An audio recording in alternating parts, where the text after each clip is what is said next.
I promise you, Flex, I cannot wait for season 3. Oh. I'm already. Do you know what? He wasn't lying. Maybe no, he wasn't. It's already better. He kind of got it wrong as to where he's going to be and stuff, but it's still going to be quite interesting. Bit of a technicality, but it was. Maybe I need to get a life, but I'm already excited for his press conference tomorrow. I am. Listen, I think this is great for the league, man.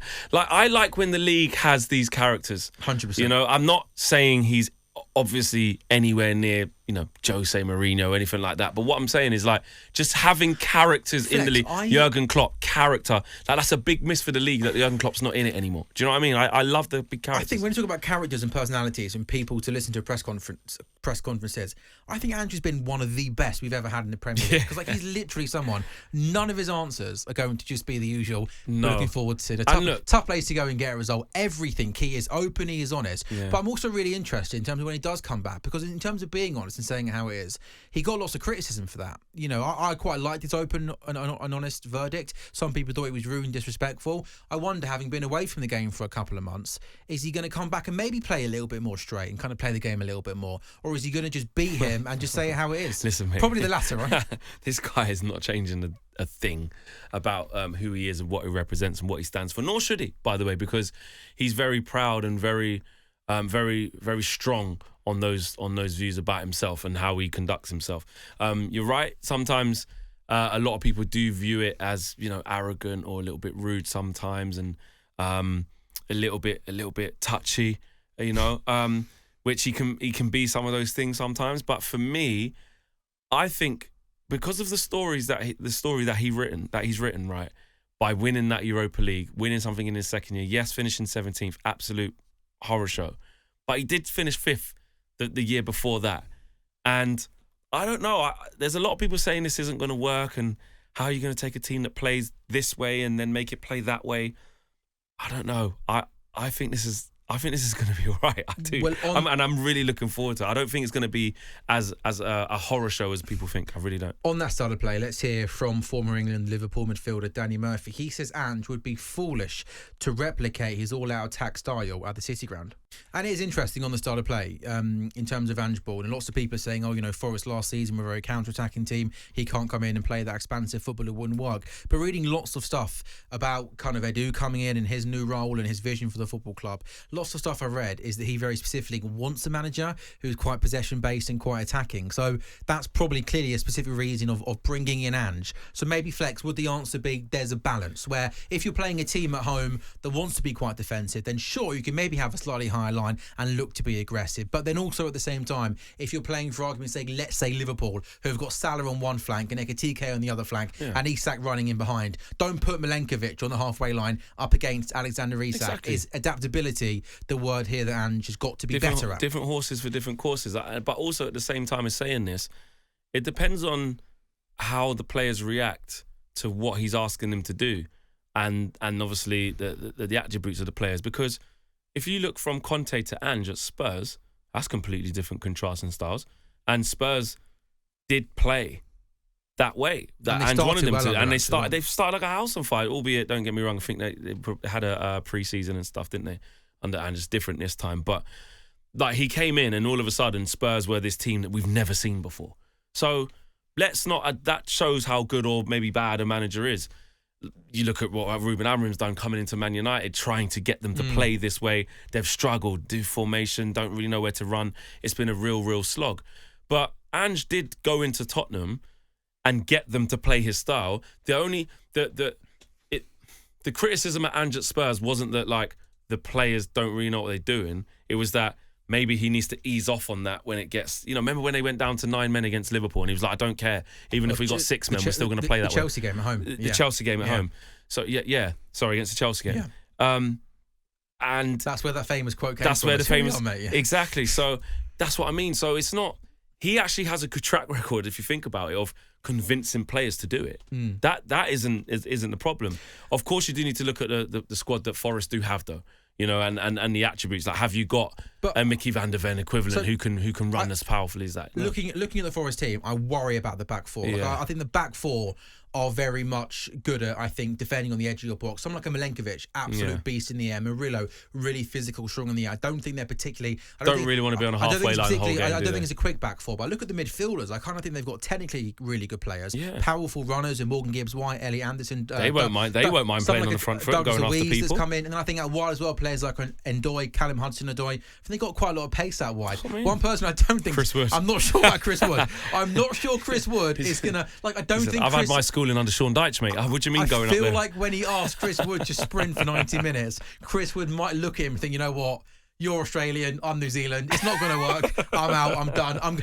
Take me back to New Zealand. Yeah, and this is where, like you say, some of the adaptation's got to come from. But there does have to be a willingness from all, like you say, to take it on board. But at the same time, to be fair, he might allow for that. Like, as long as I've got 7 to 8 guys that are doing this, I will adapt it slightly for Chris, who's like he's the top scorers in the league last year. Another thing about it, it's such a bad time for a manager to come in. Like, you've literally just had the transfer window closed. Yeah. You've got no pre-season. It's so difficult for Ange. But they've got a lot of tools though.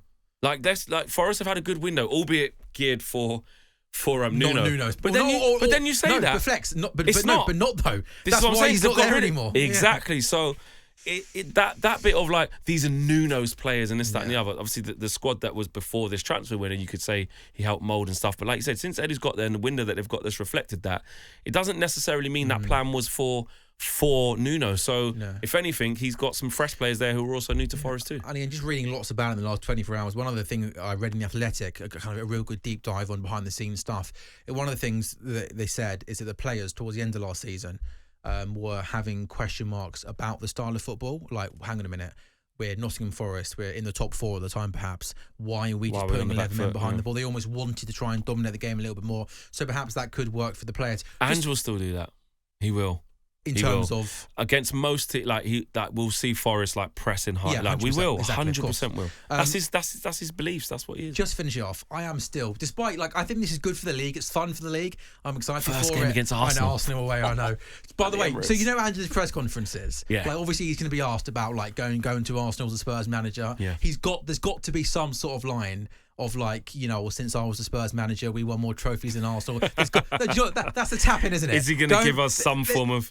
There is going to be some soundbite Jez is going to have in for next week's show, or in fact Friday afternoon show that Ange's going to give us. Right? Talk to me when Arteta wins when I'm here, or something like that. There could be something like, I'm turning up there as a Spurs manager that won more trophies in my time at Spurs than Arsenal did. No, I think that is facts. He'll give it the whole, don't care about Spurs, but no, he won't say that, but like, I'm Forest manager now. Yeah. Like I think because like you said, the natural comparisons or the natural conversation is going to lead to, you just left Spurs, you're a European champion with Spurs, great history.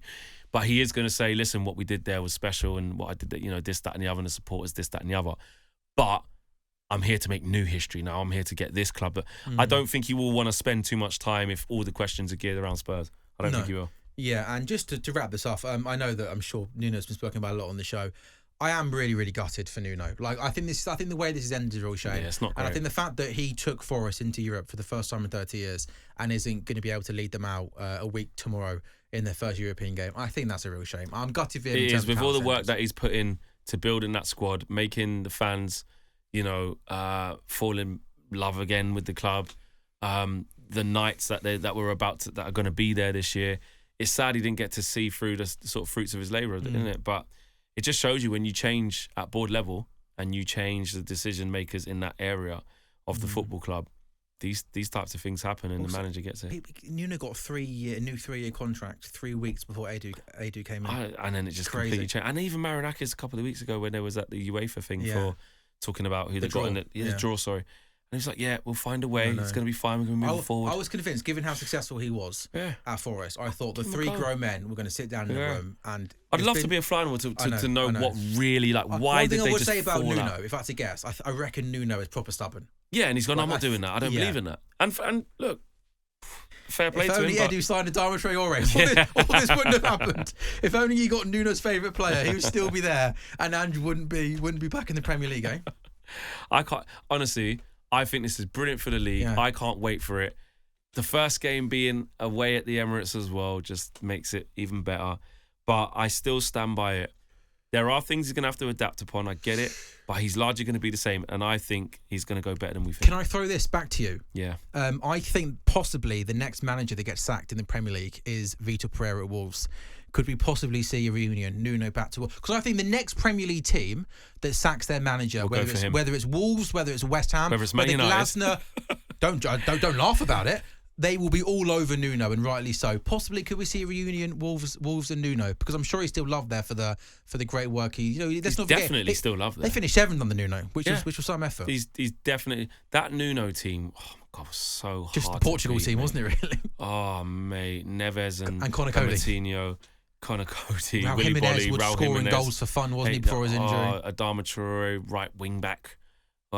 Maybe he should go to Fulham just so he can be reunited with Adama Traore, and then he'll be happy. That would be painful for a lot of teams. Yeah, but yeah, I'll take your point. I think worse shouts on AM, on DAB, via the talkSPORT app, and on your smart speaker. talkSPORT.